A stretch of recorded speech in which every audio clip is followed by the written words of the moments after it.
આગળના સમાચારો જોઈએ તો મહેસાણામાં બોગસ લગ્ન નોંધણીનો ચોંકાવનારો કિસ્સો સામે આવ્યો છે, જેમાં કૌટુંબિક ભત્રીજાએ ફોઈની દીકરી સાથે લગ્ન કર્યા. સાક્ષીએ કહ્યું, મેં 500 રૂપિયામાં સહી કરી હતી. લગ્ન નોંધણીમાં દર્શાવેલ મંદિરમાં હું નથી ગયો. કૌટુંબિક ભત્રીજાને ફોઈની દીકરી સાથે પ્રેમ થઈ જતા બોગસ લગ્ન નોંધાવ્યા. લગ્ન કરનાર યુવતીની વિધવા માતાએ બી ડિવિઝન પોલીસ મથકે આ મામલે ફરિયાદ નોંધાવી છે. કૌટુંબિક ભત્રીજો હોવાના નાતે ભાઈ બહેને નોંધાવેલા લગ્નની તપાસ કરતા લગ્ન બોગસ હોવાનો ભાંડો ફૂટ્યો હતો. વર્તમાન સમયમાં બોગસ લગ્ન નોંધણીનો મુદ્દો રાજ્યમાં ચર્ચાસ્પદ બન્યો છે. પંચમહાલ જિલ્લામાં કણજીપાણી ખાતે થયેલા બોગસ લગ્ન નોંધણી કૌભાંડ બાદ હવે એક પછી એક બોગસ લગ્નના ખુલાસા થઈ રહ્યા છે. તુલસી ઠાકોર કે જેને લગ્ન કર્યા છે તેના માતા વીણાબેને મહેસાણા શહેર બી ડિવિઝન પોલીસ મથકમાં એક ફરિયાદ આપી છે. તેમની પાસેથી જાણવાનો પ્રયાસ કરી, બેના લગ્ન કેવી રીતે ખોટા થયા અને તમારા ભત્રીજો એટલે કે જે કૌટુંબિક ભાઈ બહેન છે એમને લગ્ન કર્યા, તો હવે તમે શું ફરિયાદ આપી છે? અમે સાહેબ ફરિયાદ અમને જાણવા મળી કે એ ઘરેથી તારીખ 19/11/2025 દાડા નીકળી ગઈ. એટલે મેં ઘેર હું અડધા કલાક માટે ચોપડી નવી આવી હતી, એટલે અડધા કલાક માટે ગાયબ થઈ ને એટલે એ તારીખે ભાગી ગઈ. હું ઘરે આવી ને એટલે એ નથી. અને મારું નામ વીણાબેન દિનેશજી ઠાકોર, રહેવાનું શંકરપરામાં. હું વિધવા હું સાહેબ. એટલે હું ઘેર આવીને જોયું, બધા તપાસ કરી તો આટલામાં એ હતી નહીં. એટલે હું આજુબાજુ પૂછપરછ કરી તો જાણવા મળ્યું, મને એવું લાગ્યું કે આજે ભાગી જ ગઈ.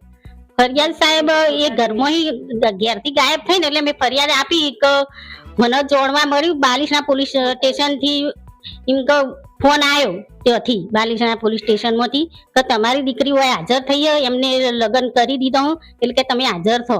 એટલે અમે તરત અહીંથી નીકળી અને ત્યાં હાજર થયો. અમે તારીખ 2 દિવસ પછી એટલે ત્યાં એ હાજર થયેલી હતી. સાહેબ, અમને અમારી સાળીની દીકરી જે ભાગી હતી એ 20 તારીખે અમને ખબર પડી, બરાબર.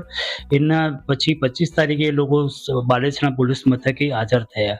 ત્યારબાદ અમે બાલેસણા પોલીસ મથકે અમનો ડોક્યુમેન્ટ માંગ્યો હતો, પણ એ લોકોએ આરટીઆઈ કરવાનું કહ્યું. અસલમાં આરટીઆઈનો સમય ખૂબ લાંબો હોય, 30 દિવસમાં. તો અમને જાણવા મળ્યું કે આમનો લગ્ન હારીજમાં નોંધાયો છે. તો એ નોંધણી જો થઈ હતી ત્યાં અમે ડોક્યુમેન્ટ લેવા ગયા. એમને ડોક્યુમેન્ટ આપ્યો, અમે એની કાયદેસરની ફી ભરીને ડોક્યુમેન્ટ મેળવ્યો. એના બાદ એના મોગલ માતાનું મંદિર આવતું હતું. એ મોગલ માતાની મંદિરે હું દિલીપભાઈ પટેલ અને સાથે 2 મિત્રો સાથે રૂબરૂ વિઝિટ કરતા. ત્યાંના પૂજારીનું એવું કહેવું હતું કે અહીં કોઈ લગ્ન થતો નહીં. સાક્ષી પાસે ગયા, સાક્ષીએ શું કહ્યું? સાક્ષી પાસે સાહેબ મોટી દાઉદના સાક્ષી હતા, એમના પાસે ગામના સરપંચના સાથે મેં ગયા હતા.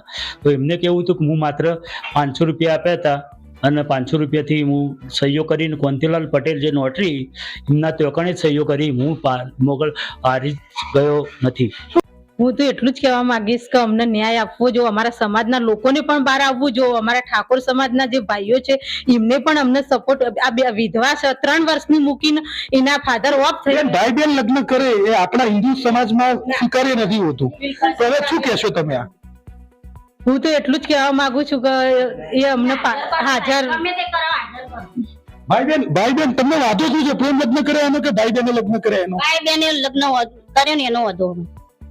તો જે આખો મામલો સામે આવ્યો છે તેમાં કૌટુંબિક જે ભત્રીજો હતો તેણે કોઈની દીકરી સાથે લગ્ન કર્યા, એટલે કે કૌટુંબિક ભાઈ બહેનનો સંબંધ થાય છે.